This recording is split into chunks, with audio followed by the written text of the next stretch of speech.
Okay, let's try this part two. So what I was saying about the girls is that of course, we went through their budget and we, 10% to God, 10% to savings, 10% back into the business if we're dealing with business income, and then of course we've outlined their expenses.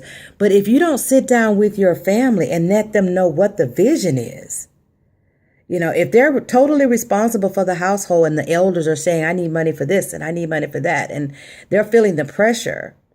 Like I said, the suicide rate there is, I'm being told, is extremely high on these young ladies. You can't squeeze water out of a rock. There's no water in the rock. So and what I was really trying to encourage them to do was, now that they've learned all of these lessons, mine happened to be finance, and there were other instructors who were teaching on other areas of leadership. But you have to take all those lessons back and begin to teach now. You teach your siblings, you teach the elders. And the other thing that I shared with them guys too was the gratitude of knowing that they had been tagged by God. I think there's 15 of them, I believe, 13 or 15 of them. Do you realize how many other young ladies in Cambodia wish they could have been on that trip?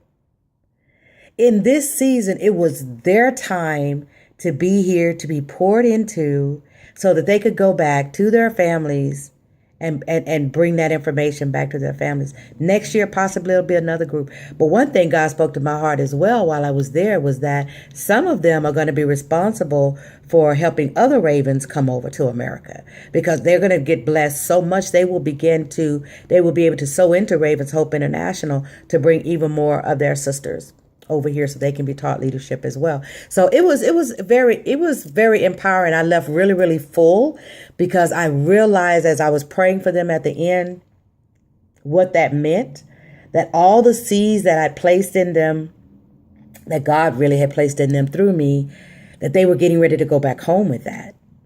And those seeds were now getting ready to multiply.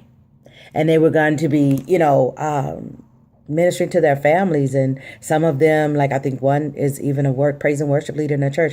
You just never know. That is so fulfilling. I'm so glad to be back in my lane, guys. I can't even tell you. I can't even tell you. And hopefully God will allow me to release some things that's about to happen in 2019. But remember, he told me earlier this year, and I'm so glad I obeyed. He said, Jonah, when you get he said, when you get in the right building, I will open every door for you. I will open every door for you when you get in the right building, my daughter. I'm so glad I stepped in the right building. My network looks different. Just so many different things that are going on. But the best thing is, I feel like I'm back connected with God again. Nothing beats that ever, ever. No amount of money in the world can be walking in obedience to God. And with that, as far as I'm concerned, comes with prosperity. There's no way God would give me an assignment and not provide for it. No way. And my assignment is huge, and it's going to take a lot because it's global.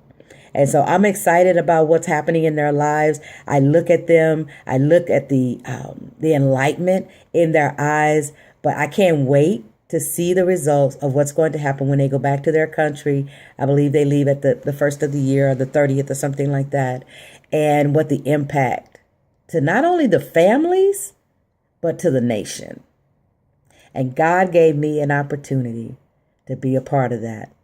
I'm excited. I'm excited about 2019. If nothing else, guys, I hope you find your way back in the way of God, on the path that he has ordained for you. Because remember, he knew you before he placed you in your mother's womb. So he's not surprised about anything. He's just waiting for you to reconnect with him so that you can get back on the path that you're supposed to be back on. Anyway, I was just sitting here reflecting. I said, you know what? I might as well record this, right? So guys, have a great weekend.